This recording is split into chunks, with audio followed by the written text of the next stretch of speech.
Bonjour bien-aimés. Le moment est venu ce matin que nous puissions partager la parole de Dieu. Et dommage que je n'ai pas eu le temps de prévenir avant tout, mais c'est la volonté de Dieu. Et je sais qu'en ce moment, beaucoup sont en train de me suivre et d'autres vont venir peut-être se connecter après, mais la gloire revient à notre Seigneur.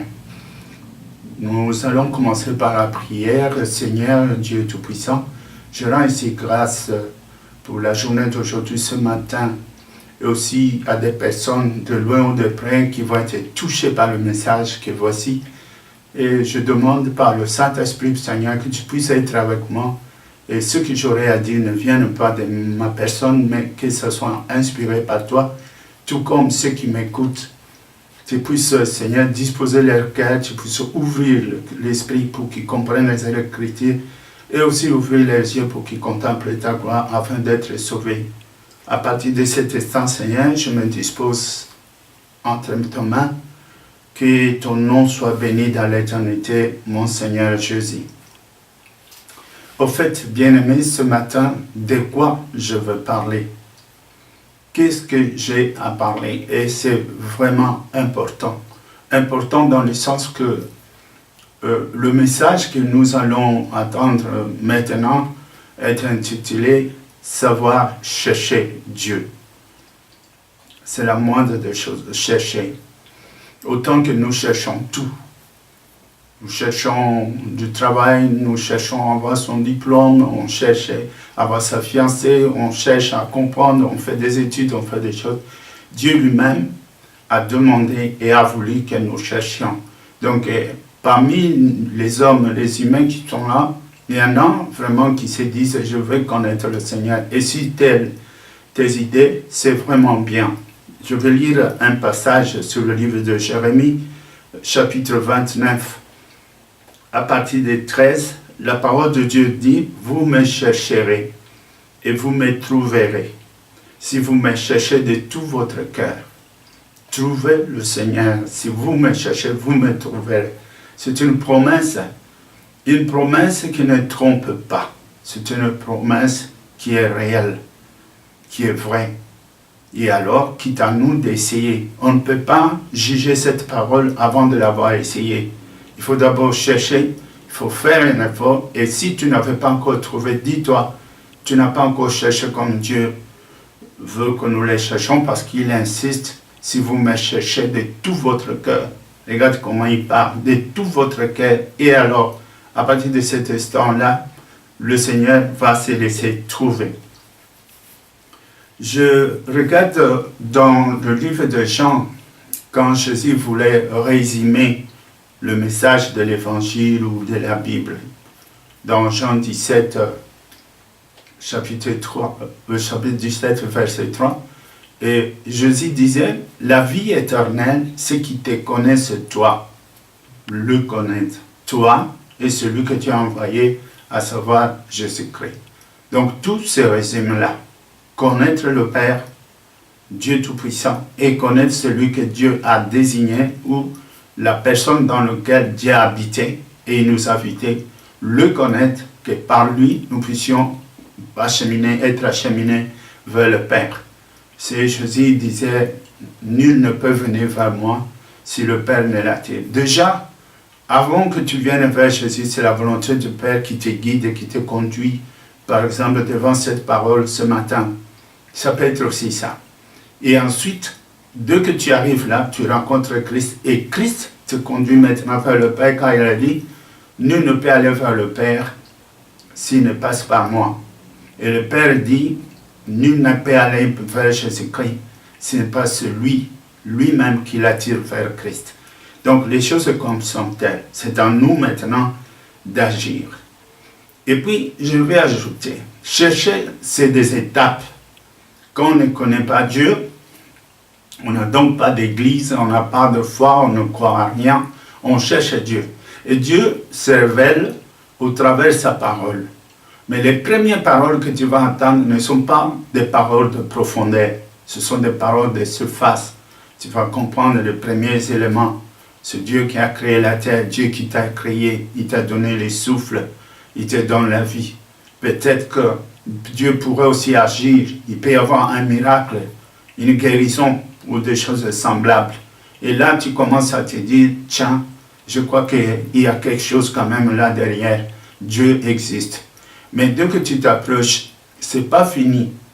Cela peut te conduire dans une église. Si c'est une bonne église, tu vas être enseigné, tu vas être instruit. Et à un certain moment, le vide qu'il y avait en toi, dans la connaissance, dans les explications qui te manquaient, tu peux les trouver au travail des prédications, au travail de tout ce qui a été dit. Maintenant, tu te retrouves et tu dis, tiens, maintenant je commence à comprendre. Mais ce n'est pas tout. Après, il faut maintenant aller plus loin, chercher, car maintenant, en cherchant beaucoup plus loin, tu commences à trouver les raisons pour lesquelles nous avons été créés et les raisons pour lesquelles Jésus a été amené à la croix et nous a visité, et les raisons pour lesquelles Dieu nous dit de venir vers lui, de nous répartir, de nous séparer du monde, parce qu'il a préparé une place au ciel. À ce moment-là, tu entres dans une autre dimension et tu commences à comprendre certaines choses. Et pendant tous ces temps, tu vas à l'église. Et très souvent, on met toute l'espérance au pasteur. Le pasteur devient en quelque sorte le petit Dieu à côté de toi, pasteur, pasteur, pasteur. Mais ce n'est pas tout.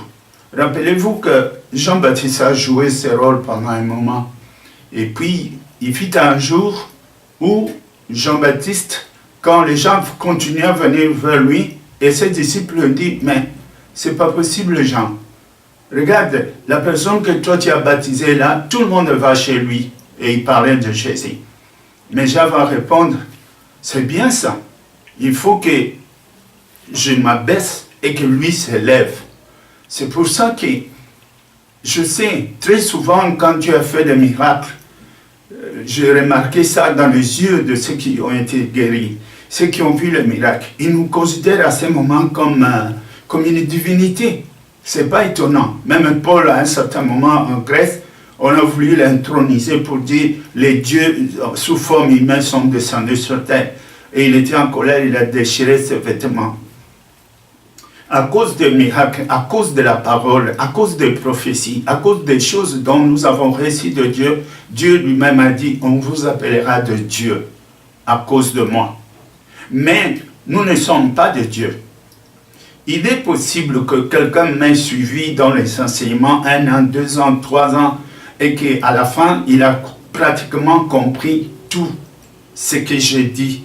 Et en quelque sorte, il arrive à comprendre et à être avec moi, à prier avec moi, à comprendre mes sacrifices, à comprendre mes préoccupations, à avoir l'amour des âmes, à m'accompagner et à faire tout ça. Mais pendant un moment, il faut que moi je me dérobe. Il faut que je m'abaisse et qu'il apprenne à s'approcher plus de Christ que de moi. Parce que je ne peux pas rester éternellement l'image, la grande image devant lui comme tout venait de moi. Je ne suis qu'un humain. Bien sûr, Dieu m'a oint. Dieu m'a donné beaucoup de choses. Il m'a fait comprendre beaucoup de choses et il m'a rempli de cela. Mais c'est pour partager ça. Mais ce n'est pas pour devenir Dieu. Non. Mon rôle, ce n'est pas de rester tout le temps pasteur. Ceux qui m'ont connu, j'ai ouvert beaucoup d'églises. Je donnerai un exemple. J'ai ouvert une église en Hollande et en 2 heures de temps seulement, nous avons eu plus de 800 personnes qui sont venues à l'église. Mais j'ai tout de suite formé des pasteurs. J'avais quelques demi-douzaines qui étaient là. Je les ai formés à prêcher, à gérer. Et je leur disais souvent, ils se rappellent, un jour vous ne me verrez pas. Parce que je ne tenais pas à rester pasteur, pasteur, pasteur, pasteur. Ben, il y en a qui sont comme ça selon les dons. Mais je ne voulais pas m'enfermer sur les 4000 pour rester seulement là. Mon rôle était de former les pasteurs, former les fidèles, qui puissent faire ce que je fais. On faisait des délivrances ensemble, on jeûnait ensemble, on priait ensemble, on faisait des partages ensemble. Et puis, je les ai envoyés à leur tour pour aller faire ce que je fais. Parce que si tu ne peux pas former des gens, croyez-moi, tu n'as rien fait. Jésus est venu, la première préoccupation de Jésus était quoi? Qui va le remplacer? Et c'est comme ça qu'il a recruté les 12 disciples. C'était pour que eux puissent prendre sa place quand lui ne sera pas là. Enfin, sa place, pas en titre, mais son ministère. Vous voyez, même dans Luc, il a envoyé, chapitre 10, il a envoyé des disciples 2 AD 70, là où lui devait partir. C'est toute une école. Et c'est ce que moi je fais, et ce que je demanderai au pasteur de le faire, si du moins vous pouvez me comprendre dans ce que je dis. Parce que si tu es pasteur et que tu restes pasteur, 2 ans tu es pasteur, 10 ans tu es pasteur, aucun n'a été formé. Alors je me demande, est-ce que c'est de Christ ou c'est, excusez-moi, c'est un peu quelque chose de familial. J'ai rencontré un pasteur qui est venu de l'Afrique du Sud. Il a obtenu la nationalité hollandaise pour avoir épousé aussi une hollandaise. Et il s'est dit à l'église, un jour je lui ai demandé, mais comment ça se fait que tu es là depuis des années et tu n'as même pas formé un seul? Et que si, je lui ai dit, je ne le dis pas, mais admettons que Dieu t'appelle aujourd'hui, qui va rester avec l'église? Alors il a commencé à réfléchir devant moi et il a dit, je ne vois personne. Il voulait citer quelqu'un, il peut dire non, pas lui. Et puis il me dit, ah tiens, mon fils. Son fils avait 14 ans. Mon fils fait la théologie. Et ton fils fait la théologie. Avant qu'il devienne pasteur, il lui faut 10 ans. Donc, on attendra 10 ans pour que ton fils devienne pasteur à ta place. On ne voit pas les choses comme ça. La première des choses, c'est de former les gens. Nous devons être préoccupés par ça. Il y a beaucoup de gens qui ne voient pas ça. Ils voient plus l'argent, ils voient plus la gloire, ils voient plus des choses comme ça. Mais moi je crois, nous, notre richesse, ce sont les enfants qui naissent, ceux qui découvrent Dieu, ceux qui comprennent. Ça c'est mon salaire. À partir du moment où tu commences à faire ce que je fais, je bénis Dieu. Et ma joie est grande à cause de ça. Parce que qu'est-ce que je veux faire avec l'argent? Où est-ce que l'argent va m'amener? Je ne vois pas. Tandis que si je peux enfanter des enfants spirituels, je pense que c'est ça qui est bien. Et c'est ça où je concentre mon effort. Ainsi, les enfants qui viennent à l'église, ils doivent chercher. Ils doivent quelque chose, en particulier en eux.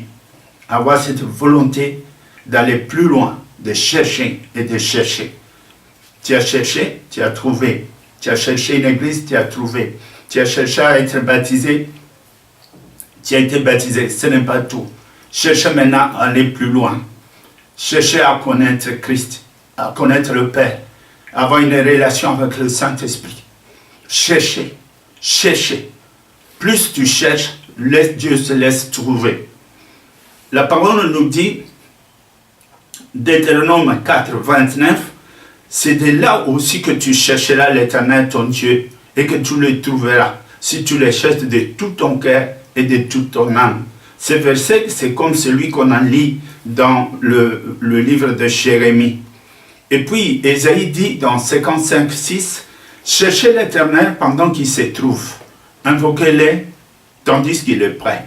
Il y a des moments où le Seigneur s'approche. Et c'est le moment vraiment de s'accrocher.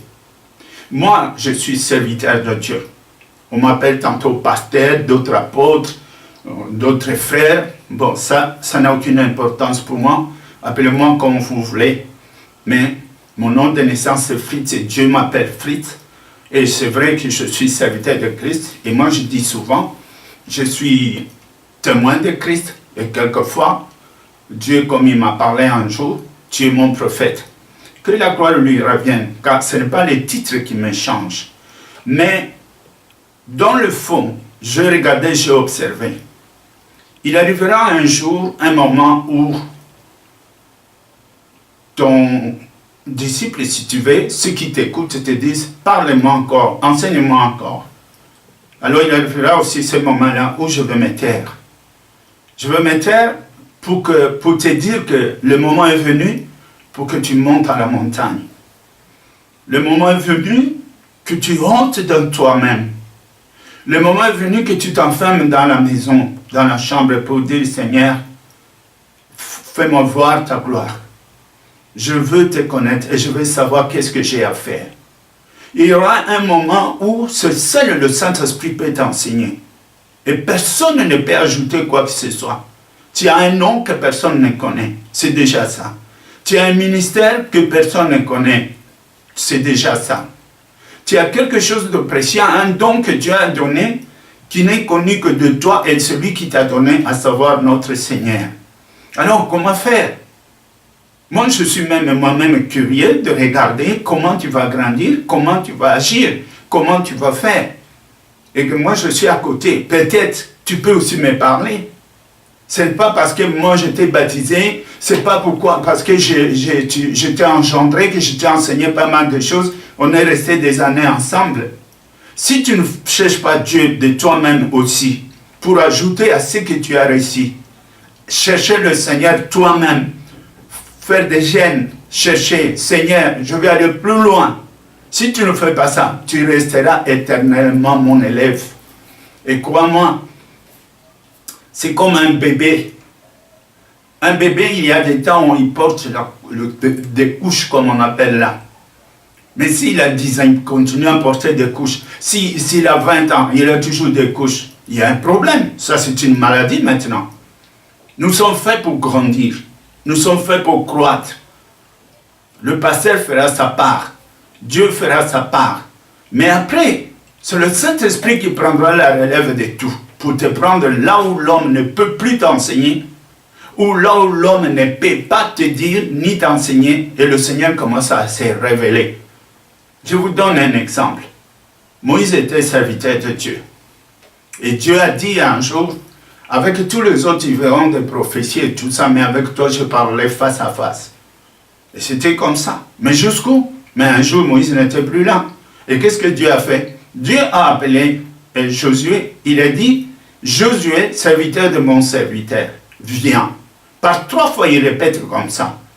Et après, il va lui dire, c'est toi maintenant qui vas prendre ce peuple pour l'introduire dans le pays que j'ai promis. Donc, nous avons tous une mission. Si vous restez là où vous êtes et vous ne vous épanouissez pas, si vous ne développez pas une vie de prière par toi-même, ça serait difficile. D'abord, comment tu vas faire pour éviter le péché? Tu ne vas quand même pas toutes les semaines aller dire au pasteur, je suis tombé, pasteur, je suis tombé, pasteur, je suis tombé. Mais non, il faut que ça s'arrête un jour. Et comment c'est là? Ce n'est pas le pasteur.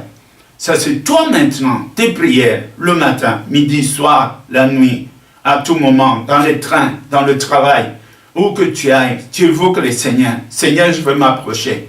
Vous croyez que quand tu fais comme ça, Dieu ne va pas te répondre? C'est comme ça que cette parole qu'il avait dit, si vous me cherchez vraiment, je vais me laisser trouver, cette parole va s'accomplir à partir de ces moments-là. Parce que si tu fais ça, le Seigneur va se révéler, il va se montrer, il va se manifester à partir de ces moments. Et moi, je vous conseille, ce que moi je vous dis, je ne vous dis pas des choses théoriques, ce sont des choses que j'ai fait moi-même. Il fut un moment, j'avais un pasteur, mais on n'est pas allé loin. Que moi, je me suis approfondi dans la vie de prière, c'était chercher à comprendre Christ, d'aller prêcher. Je partais même au marché, je partais dans la rue et je commençais à témoigner. C'est alors que moi, à mon tour, j'ai commencé à voir ce que j'attendais de temps en temps, le pasteur qui disait « Dieu m'a parlé ». Maintenant, je savais que Dieu parle réellement parce qu'il m'a parlé à moi. Et quelques années après, quand moi je prêchais, même mon pasteur était là à côté, je voyais quelquefois il avait des larmes aux yeux. Il attendait ce que je disais. Mais ce que je disais, ça ne venait plus de la Bible seulement, qui a été confirmé par la Bible. Mais c'était des révélations personnelles entre moi et le Seigneur. Quand moi j'étais sur la montagne, parler sur la montagne, oui, je suis plusieurs fois allé sur des montagnes pour prier un peu dans tout le pays montagnard. Là où j'arrivais, quand je trouvais une montagne, j'y allais. Pas parce que Dieu se trouve en montagne, mais parce que du sommet de montagne, on est dégagé un peu de toutes les autres choses, on ne voit rien, il n'y a que l'écho qui te répond. Et c'est à cause de ça. Mais plus je vais dire d'une montagne spirituelle, ça veut dire dans ton esprit, tu te débarrasses de tout pour ne sentir, ne voir, ne penser qu'à Dieu seul. C'est ça la recommandation. Et c'est ce qui nous manque le plus. Les autres croient que ce qu'il a fait, c'est déjà fait. Non, ce n'est pas ça. Je vous donne par exemple un exemple. Pourquoi pensons-nous et que pouvons-nous dire quand Moïse, par exemple, Exode 24 et 18, Moïse entrant au milieu de la nuée, il montant sur la montagne, Moïse demeura sur la montagne 40 jours et 40 nuits. Moïse est monté dans la nuée. Sur une montagne, il y avait déjà la nuit là-bas, il est resté 40 jours. Et après, on s'étonne de ce que Dieu fait avec Moïse. Mais Moïse a été sur la montagne. Moïse a été là-bas, tout comme toi, tu peux le faire aussi. Je reviendrai pour que nous comprenions là. Parce qu'il ne faut pas jamais entreprendre de longues gênes, des trucs comme ça, quand tu n'es pas en communion avec le Seigneur. Tu dis, je ne mange pas, je ne mange pas. Cela peut tourner mal si tu le fais. Mais on fait tout par la recommandation de Dieu. En tout cas, cherchez le Seigneur. Moïse a été sur la montagne. Et dans Ésaïe, Matthieu plutôt, 4 et verset 10, nous voyons là Jésus-Christ lui-même. Après avoir jeûné 40 jours et 40 nuits, il eut faim. Mais Jésus a été aussi sur la montagne pendant 40 jours et il a jeûné. Et puis la Bible nous dit aussi, les apôtres, après un certain moment, ils se sont retirés après la résurrection de Christ, ils se sont retirés pendant 40 jours. C'est ce que j'appelle chercher. C'est mettre à côté, chercher. Ici en France, nous sommes bénis dans le sens que je connais beaucoup de monastères qui sont alloués pour faire des retraites. Des fois, ça ne coûte rien du tout. Moi, je fais ça souvent. Je vais là-bas, je reste 2, 3, 4 jours, 5 jours à chercher la face. Écoutez, ça fait longtemps de ma vie, depuis longtemps que je sais le Seigneur. Et pourtant, je dis, je n'aime pas encore, je ne suis pas encore rassasié. J'ai encore envie de le chercher, de m'approcher par le Seigneur. Quand il se révèle, il continue à se révéler. Et ces révélations ne s'arrêtent pas. On croit avoir arrivé, on croit qu'on est déjà arrivé, alors que tu es encore loin. À chaque fois, tu sauras que tu n'es qu'un enfant devant Dieu. Alors nous apprenons beaucoup de choses. Et c'est ça qui nous donne la force de pouvoir transmettre aux autres comme moi je le fais maintenant, parce que ce n'est plus de lecture. Moi je vous parle maintenant de l'expérience que je veux qui. Cherchez l'Éternel de tout votre cœur et il se laissera trouver. C'est ce qui est écrit aussi dans l'Acte des Apôtres. Il a voulu que nous le cherchions et que nous le cherchions en tâtonnant, bien qu'il ne se trouve pas loin de nous. Mais celui qui le cherchera de tout son cœur, il se laissera trouver. Il a toujours été là. Un jour, il va se laisser trouver. Tu peux l'attendre. Tu peux voir des visions. Tu peux voir des rêves. Il peut te communiquer à travers quelqu'un, à la télévision, ou dans un message comme celui-ci. Si tu le cherches vraiment. Donc, le plus important, c'est de chercher vraiment. Ça veut dire mettre toute ton agitation, tout ton affaire, l'accepter comme Dieu, donc l'être suprême au-dessus de tout, et faire tout, de tout un effort, arrêter là. Dans le livre d'Éphésiens, chapitre 3,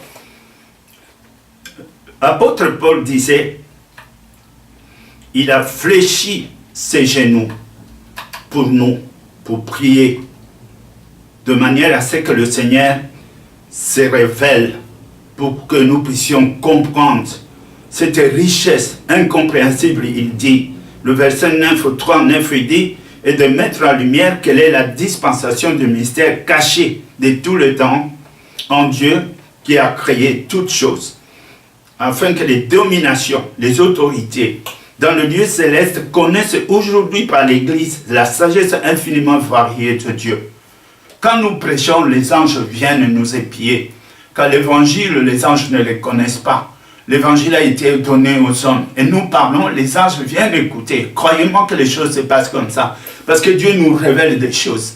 Ce que je dis aujourd'hui, demain, ça va être autre chose. Ce soir, je serai encore là. Je vais répéter, mais une autre chose. Le Seigneur va être là, le Saint-Esprit va être là, il va encore m'enseigner d'autres choses. Nous avons besoin de connaître.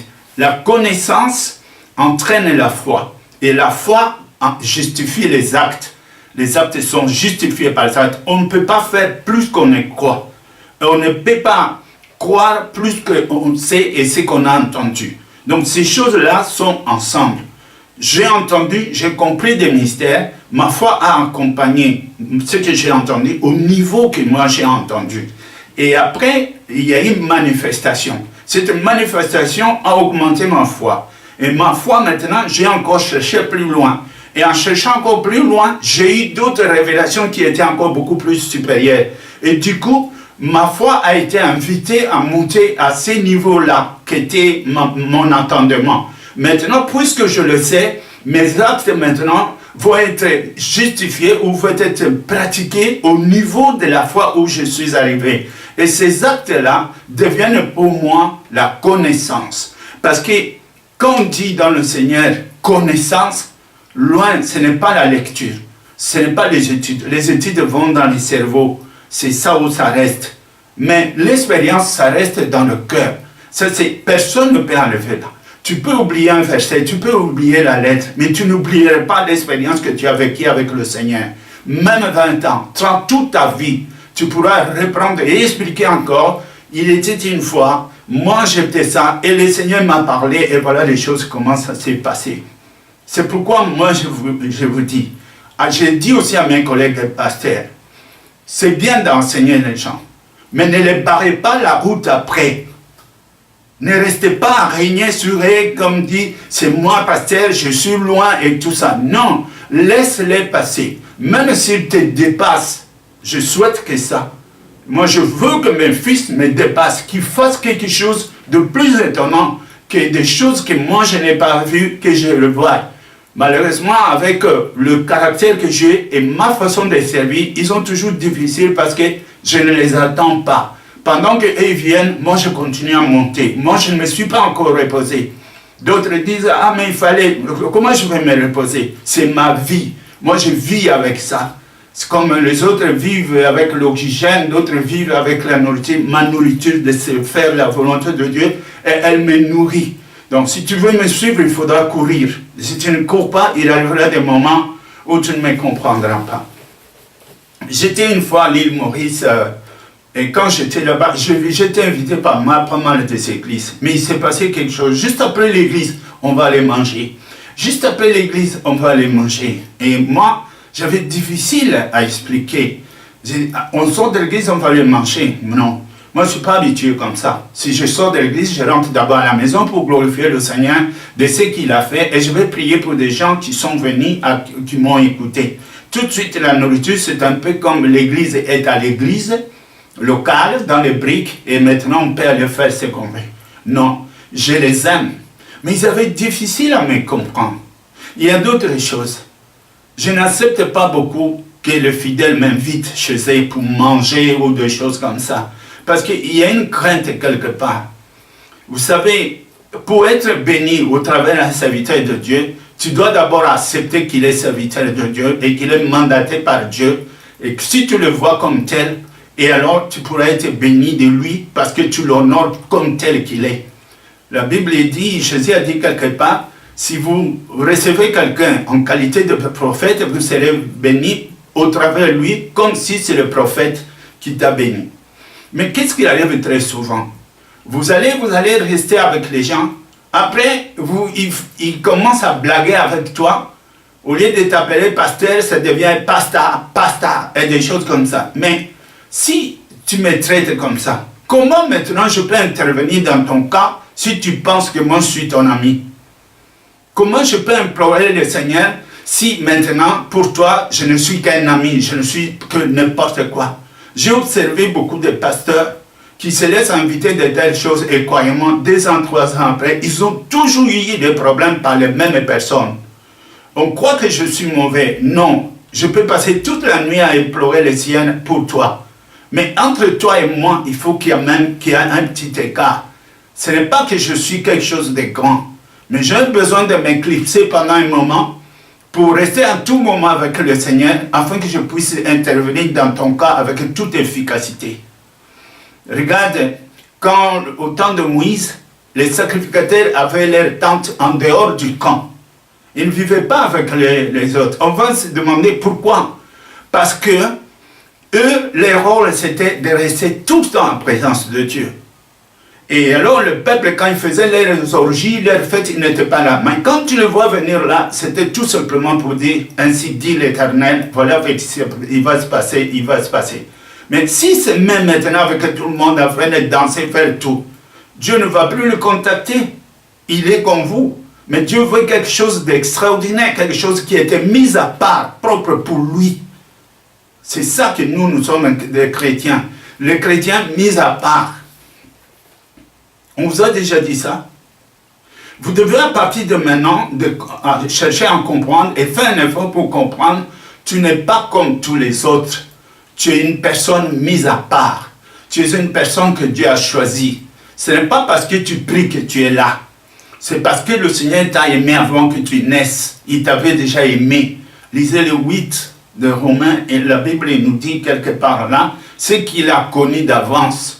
Il les a prédestinés déjà. Il les a sanctifiés, il les a prédestinés à être semblables à son fils. Imaginez que les enfants vont naître, Ésaïe et Jacob, ils n'étaient même pas encore nés. Dieu dit, j'ai aimé Jacob et j'ai haï Ésaïe. Et puis vous allez dire, mais qu'est-ce qu'Ésaïe a fait? Qui connaît les mystères qui se passent avant nos naissances? C'est Dieu qui connaît ça. Que tel que tu es là, Dieu t'a déjà choisi.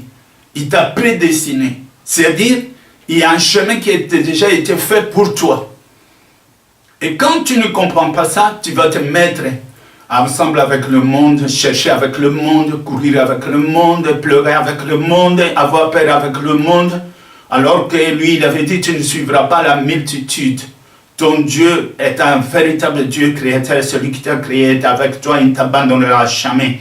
Celui qui écoute cette parole et rentre dans lui-même et qui dit, tiens, c'est comme ça, je suis un autre, j'ai une nouvelle identité.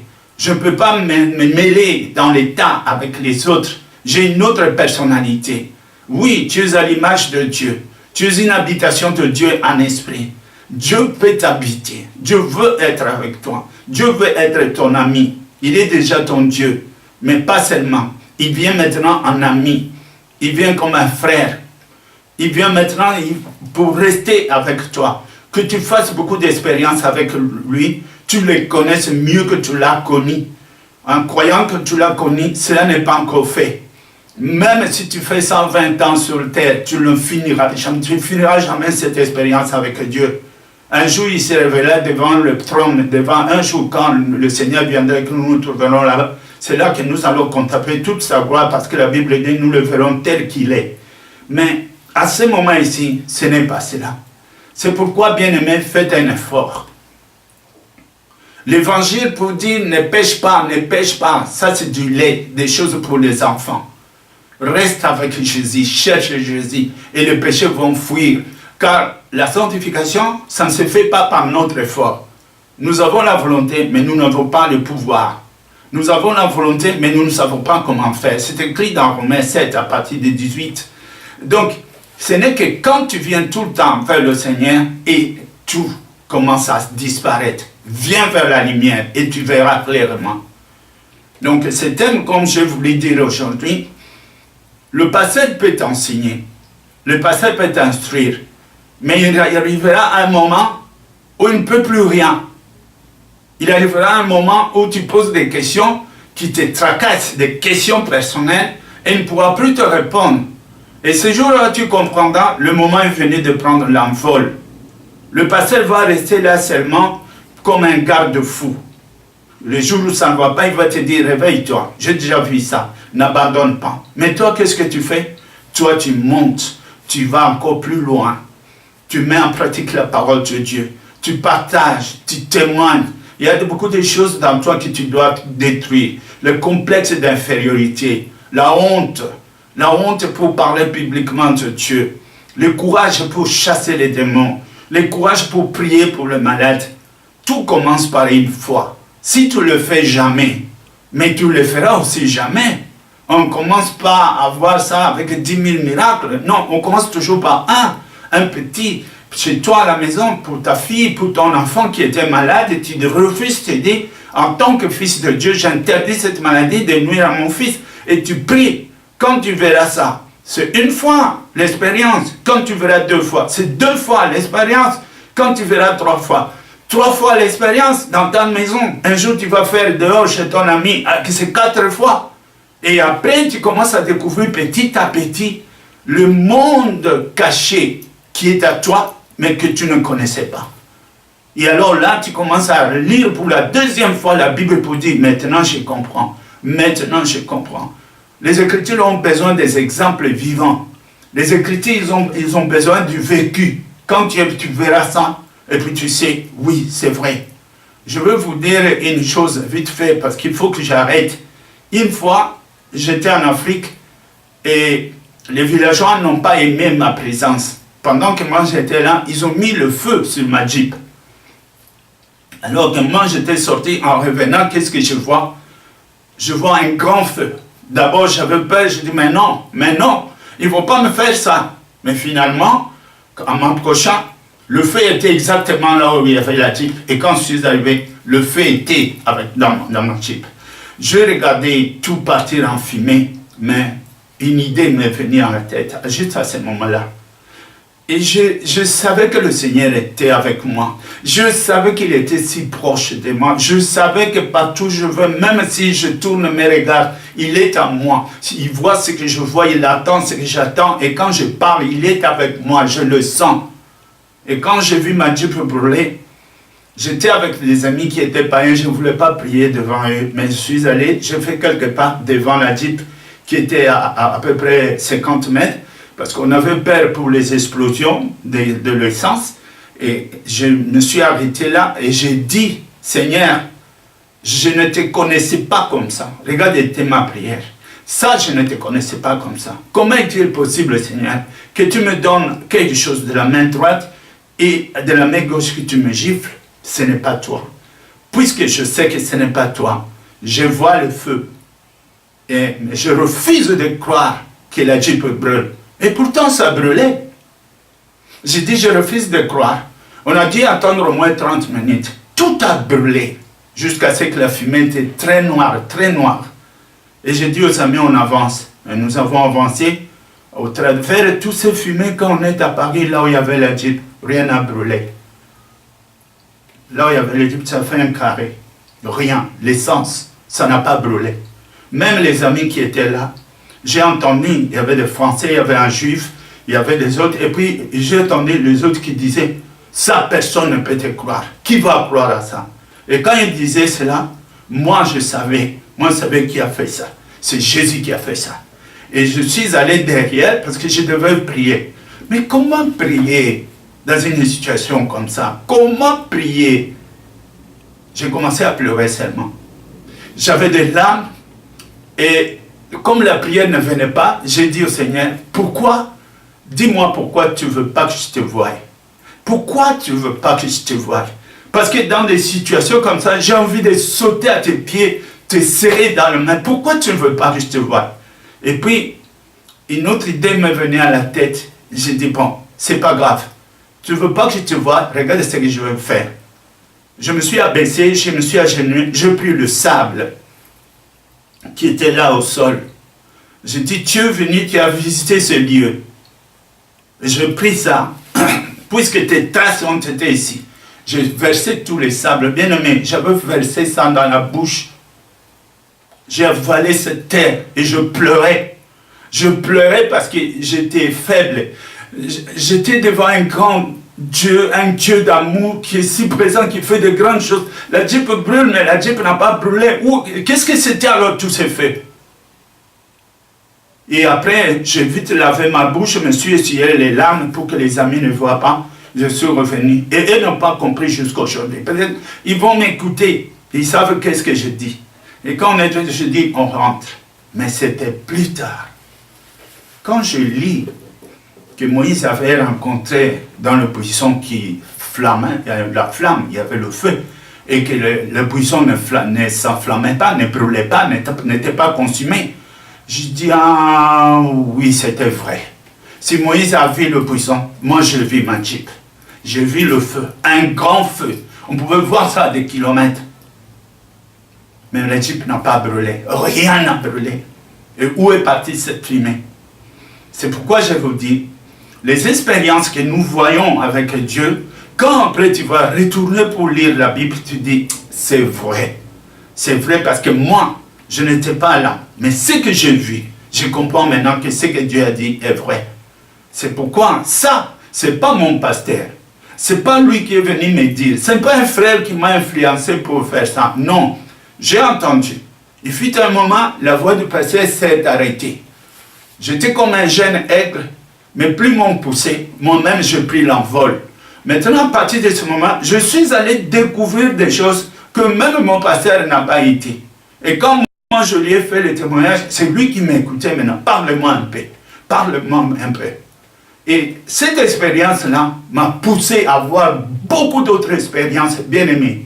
Je ne sais pas si le Seigneur me donnera le temps d'expliquer des choses, donner des témoignages comme que j'en ai plein. C'est pourquoi moi, quand on me demande, est-ce que tu crois que Dieu existe? Je dis toujours, croire c'est trop peu. Je confirme que le Seigneur existe.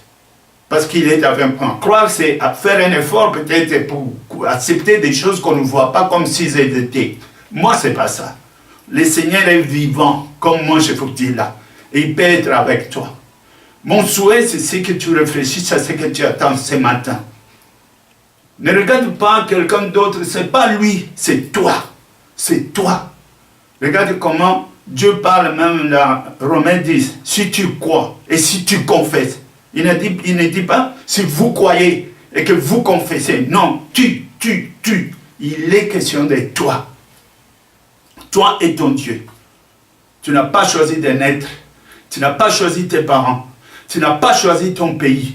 Tu n'as pas choisi à être homme ou femme. Toutes ces choses, c'est Dieu qui a choisi pour toi.